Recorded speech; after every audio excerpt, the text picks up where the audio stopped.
Hello guys, welcome back. और आज बात करेंगे दो बड़े मैचेस की अपने इस वीकेंड के। एक तो real Madrid versus Girona, La Liga का बहुत बड़ा फिक्सचर जो कि डिसाइड करने वाला था कि टेबल पे अब टॉप पे कौन रहने वाला है।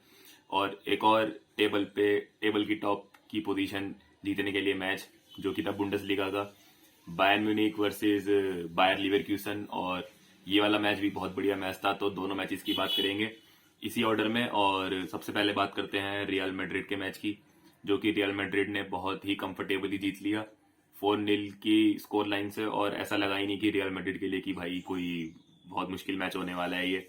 और 4 गोल मारे रियल मैड्रिड ने जिरोना के अगेंस्ट। भाई जिरोना ने बार्सिलोना के अगेंस्ट 4 गोल मारे थे और रियल मैड्रिड ने जिरोना के अगेंस्ट 4 गोल मार दिए, तो अभी लेवल समझ सकते हो आप क्या चल रहा है। तो मैच की बात करते हैं तो ऑब्वियसली विनीशियस जूनियर की मास्टर क्लास, एक 2 असिस्ट और 1 गोल। और सबसे पहले जो गोल मारा था विनीशियस जूनियर ने, भाई वो out of the box, out of nowhere, खतरनाक स्क्रीमर, एकदम एब्सोल्यूट स्क्रीमर, एब्सोल्यूट बैंगर। भाई बहुत ही बढ़िया गोल था वो। मतलब वहां से वो गोल मारने के बाद वो स्टैट दिखा रहे थे कि वहां से गोल होने की प्रोबेबिलिटी कितनी थी। जहां से विनीशियस ने शॉट लिया था 2.9% की प्रोबेबिलिटी थी वहां से गोल होने की, और वहां से विनीशियस ने गोल मारा तो बहुत ही बढ़िया गोल था वो वाला। कोई मौका नहीं कीपर के पास, एकदम फार पोस्ट के साइड जो पोल था उससे लग के बॉल अंदर गई थी। और 1-0 से वहां पर लीड दे दी थी विनीशियस जूनियर ने रियल मैड्रिड को। और सेकंड गोल में जो असिस्ट डाली थी विनीशियस जूनियर ने, अपने आउटर से बेलिंगम के लिए बॉल निकाली और बेलिंगम की बहुत ही बढ़िया फिनिश, और कीपर को काट के आराम से गोल मार दिया था। और बेलिंगम तो खैर इस सीजन अलग ही फॉर्म में चल रहा है, एकदम खतरनाक फॉर्म में चल रहा है, और काफी बार मैचेस जितवाए भी हैं रियल मैड्रिड को। और कल भी 2 गोल मारे। और फिर उसके बाद तो तीसरा गोल में जो विनीशियस ने, मतलब ऑलमोस्ट तीन तीन प्लेयर उसने ड्रिबल करे, उसके बाद 3 प्लेयर उसने ड्रिबल करे, उसके बाद असिस्ट डाल दी। असिस्ट क्या मतलब, वो थोड़ा फार पोस्ट की साइड बेंड कर रहा था, लेकिन वो कीपर ने थोड़ा रोका और बट बेलिंगम के पास बॉल आ गई और बेलिंगम ने टैप इन मारा वहां पे। बट विनीशियस का काफी बड़ा रोल था उस वाले गोल में। अब आप ये सोचो कि रियल मैड्रिड के जो डिफेंस लाइन जो रेगुलर खेलती है, उसमें से देखो, Militao injured, David Alaba injured, Rudiger injured, Nacho भी इंजर्ड हो गया अब तो 4 मेन डिफेंडर तो स्क्वाड में है ही नहीं भाई। चुआमनी और कार्वाहाल खेल रहे थे सेंटर बैक, और लूकस वास्कस राइट बैक खेल रहा था, मेंडी लेफ्ट बैक खेल रहा था। बट डिफेंस, प्रॉपर डिफेंस तो था ही नहीं है रियल मैड्रिड का, जो बड़े मैचेस में स्टार्ट करता है, ऐसे मैचेस में जिसकी जरूरत होती है रियल मैड्रिड को, वो डिफेंस तो खेल ही नहीं रहा था। उसके बावजूद जिरोना, जो कि इस सीजन में बहुत बढ़िया खेल रही थी, उसको कंफर्टेबली डोमिनेट करा, आउट क्लास करा, और बहुत ही आसानी से ये वाला मैच जीता। और जो चौथा गोल था रियल मैड्रिड का, जो रॉड्रिगो ने मारा था, मतलब वो गोल ऐसा लग रहा था कि शोल्डर्स डाउन हो गए एकदम जिरोना के, क्योंकि 3 गोल खाने के बाद जो एक जो मेंटेलिटी हो थी जिरोना के प्लेयर्स की, वो खत्म सी हो गई थी। और जो चौथा गोल जो था जो रॉड्रिगो ने मारा, उसमें मतलब वो मेरे हिसाब से वो सेव हो सकता था, क्योंकि कोई डिफेंडर आगे आया ही नहीं रॉड्रिगो के।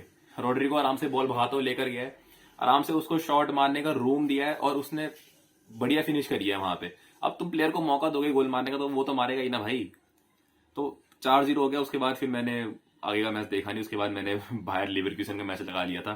तो बट जितना मैच देखा मैंने बायर लीवरक्यूसन और बायर्न म्यूनिक का, उस हिसाब से बता देता हूँ मैं आपको कि क्या था उस मैच में। पहली बात तो भाई देखो, बायर लीवरक्यूसन इस सीजन में, जिसको नहीं पता उनको बता रहा हूँ, बायर लीवरक्यूसन इस सीजन में एक भी मैच नहीं हारी, एक भी मैच नहीं हारी। यानी कि बायर लीवरक्यूसन अभी इस सीजन में अनबीटन है सारे कॉम्पिटिशन्स में। और जाबी अलोंसो, बहुत ही बढ़िया टैक्टिक्स, बहुत ही बढ़िया कोच लीवरक्यूसन का, बहुत ही बढ़िया उसने सिस्टम बिठाया है लीवरक्यूसन की फुटबॉल के लिए। और दिख रहा है वो कि बायर्न म्यूनिक जो बुंडेसलीगा को इतने सालों से डोमिनेट करती आ रही है, उस टीम को कल हम्बल कर दिया भाई, 3-0 से हम्बल करा है। आखिरी के आधे घंटे का मैच देखा मैंने, बट उसमें पता लग गया कि बायर्न म्यूनिक का गेम सेंटर से चल नहीं रहा है। सेंटर पे वो लोग कुछ करने की कोशिश कर रहे हैं, लेकिन कुछ हो नहीं रहा। क्रॉसिंग उन्होंने कोशिश करी क्रॉसिंग करने की, क्रॉसिंग से कुछ हो नहीं रहा। मतलब डिफेंसिवली इतनी वेल ऑर्गेनाइज्ड थी लिवरक्यूसन की, बायर्न म्यूनिक कुछ कर नहीं पा रही थी उनके सामने। और भाई बायर्न म्यूनिक से आप उम्मीद करोगे कि बुंडेसलीगा में डोमिनेट करे सब टीम्स को, बट इस सीजन शायद कहानी थोड़ी उल्टी हो सकती है और लीवरक्यूसन जीत सकती है इस बार। और शायद 11 सीजन का रन जो बुंडेसलीगा का जीतने का जो बना हुआ है बायर्न म्यूनिख का, वो तोड़ देगी इस बार बायर लीवरक्यूसन। तो देखते हैं, मुझे लग रहा है इस बार लीवरक्यूसन जीत सकती है बुंडेसलीगा का टाइटल। और भाई हैरी केन हैरी केन इस बार शायद फिर से ट्रॉफी लेस खत्म करेगा अपना सीजन। भाई वो बंदा स्पर्स छोड़ के बढ़िया टीम में आया कि अब ट्रॉफी जीतेगा, बट क्या कर सकते हैं भाई। अब बुंडेसलीगा की ट्रॉफी जो हर बार मतलब ऑलमोस्ट पक्की होती ही है बायर्न की, वो भी नहीं मिल पा रही इस सीजन। तो मतलब अभी बचा है सीजन, बट तब भी आप अभी के हिसाब से देखो तो हैरी केन भाई ट्रॉफी जीतना मुश्किल हो रहा है हैरी केन के लिए बायर्न में आकर भी। किंग्सले कोमैन का मतलब जब से वो बायर्न आया तब से वो हमेशा लीग टाइटल जीता है, और अपना हैरी केन लीग टाइटल ही नहीं जीत पा रहा इतने सालों से। इतने सालों से क्या, वो लीग टाइटल क्या कुछ भी नहीं जीत पा रहा। तो एक ना एक रिकॉर्ड तो टूटना ही टूटना था। या तो वो हैरी केन का रिकॉर्ड टूटेगा कि वो ट्रॉफी जीत जाएगा या फिर किंग्सले कोमैन का रिकॉर्ड टूट जाएगा कि वो ट्रॉफी हार जाएगा।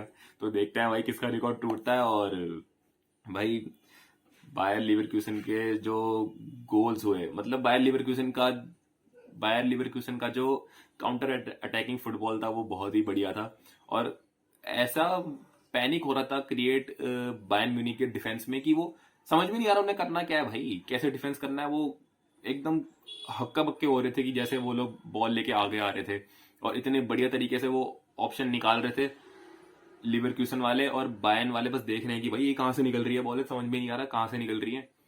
और दूसरा गोल जैसे ग्रीमाल्डो का गोल था दूसरा वाला, वो बहुत ही बढ़िया था और बहुत ही अच्छी फिनिश यार। मतलब उसको पता था कि वो नियर पोस्ट पे है, उसने नॉयर के ऊपर से मार दिया ताकि वो अच्छी से फिनिश हो जाए वो वाली बॉल। तो इससे पता लगता है कि भाई कंपोजर है प्लेयर्स में। और बायर्न म्यूनिख के सामने मतलब जो जिस लीग को डोमिनेट करती आ रही है बायर्न म्यूनिख इतने सालों से, उस लीग में उन्हीं के अगेंस्ट जब मैच हो उसमें गोल के सामने ऐसे कंपोजर रखना तो काफी सही लगता है देखकर कि भाई चलो बढ़िया है, हमें इस बार बायर्न म्यूनिख के अलावा कोई नया विनर देखने को मिल जाए अगर, तो काफी अच्छा लगेगा। और जो थर्ड गोल था जो मारा फ्रिम्पोंग ने, भाई फ्रिम्पोंग इस सीजन बहुत ही बढ़िया राइट बैक पर खेल रहा है लिवरक्यूसन के लिए।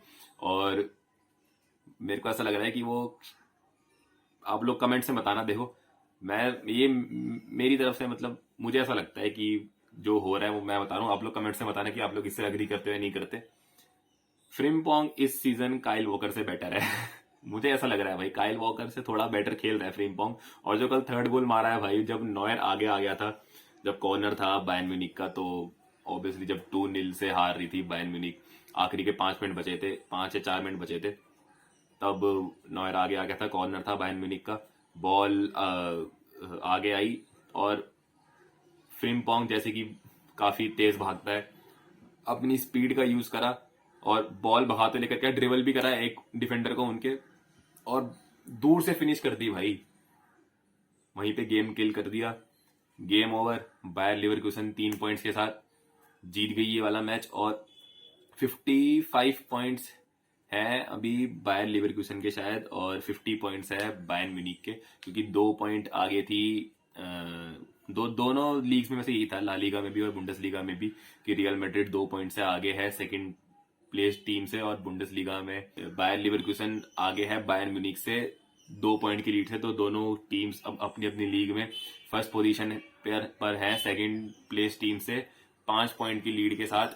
और देखते हैं अब आगे जाके क्या होगा भाई। और अब आई होप ये रूमर हो, ये सच ना हो, प्लीज गॉड ऐसा सच ना हो बिल्कुल भी। और वो रूमर ये था कि भाई ये लोग जो बार्सा वाले हैं ये बात कर रहे हैं कुछ कि फ्रैंकी डियोंग और अराहो को बेचकर एम्बापे को लेकर आएंगे,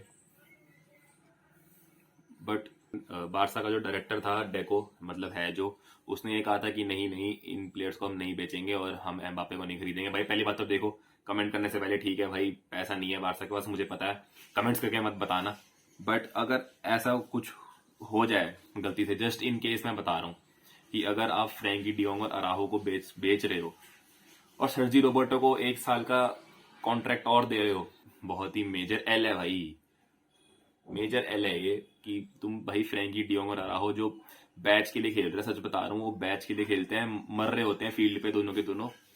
देखो अराहो इस सीजन डेफिनेटली उतना अच्छा नहीं खेल रहा है, उतनी अच्छी परफॉर्मेंस नहीं दे पा रहा है जैसे कि वो पिछले सीजन्स में दे रहा था। मतलब पिछले एक दो दो तीन महीने से ये अराहो उतना अच्छा नहीं खेल पाया, बट वो उससे पहले जो 2-2.5 सीजन से वो जो उसने खुद को डेवलप करा है उसमें वो काफी बढ़िया खेल रहा था। और अराहो काफी मतलब खेलता है पैशन के साथ। बट अगर अराहो चला जाएगा और फ्रैंकी डियोंग जो भाई हमारा सबसे ज्यादा कंसिस्टेंट प्लेयर है, जिसको इंजरी नहीं होती बिल्कुल भी, वो मिडफील्ड में हमारे लिए इतना इंपॉर्टेंट है, इतना हाई उसका वर्क रेट है, अगर वैसा प्लेयर चला जाएगा भाई बार्सिलोना से, तो भाई खेलने वाला बचेगा कौन, मेरे को ये बता दो पहले तो। भाई सर्जी रोबर्टो को 1 साल का और कॉन्ट्रैक्ट दे रहे हो तुम लोग इन दो प्लेयर्स को हटा के। इससे बड़ी बेवकूफी की बात इससे बड़ी कोई हो नहीं सकती। सबसे बेकार लगेगा, सबसे बहुत ही मतलब मैं तो, मुझे लग नहीं रहा कि मैं शायद सपोर्ट कर पाऊंगा उसके बाद बार्सिलोना को। कि भाई भाई किसके लिए करूंगा सपोर्ट मैं बार्सिलोना को, किसको देखने के लिए करूंगा? कोई बचेगा बार्सिलोना में? कुछ उम्मीद बचेगी कि भाई ये टीम अब कुछ कर सकती है, इस टीम में कुछ है? अब ये मत बोलना कि भाई वो 16 साल का लमीन यमाल हमें चैंपियंस लीग जिता के दे देगा, ऐसा कुछ नहीं होने वाला। तो देखते हैं भाई क्या होता है आगे जाकर बार्सिलोना का इस सीजन में। ला लीगा में टाइटल रेस कैसी रहती है भाई, देखना इंटरेस्टिंग होगा अभी भी। और बुंडेसलीगा में क्या होता है भाई, हैरी केन भाई को ट्रॉफी मिलती है नहीं मिलती, या फिर जाबी अलोंसो की लिवरकुसन बाजी मार जाएगी इस बार बुंडेसलीगा में। देखते हैं, आप लोग कमेंट करके बताना कि आप लोगों को क्या लगता है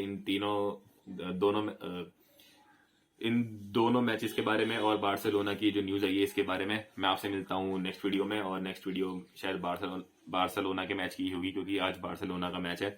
तो मैं आपसे मिलता हूँ नेक्स्ट वीडियो में, तब तक आप लोग अपना ध्यान रखना और विस्कायल बारसा।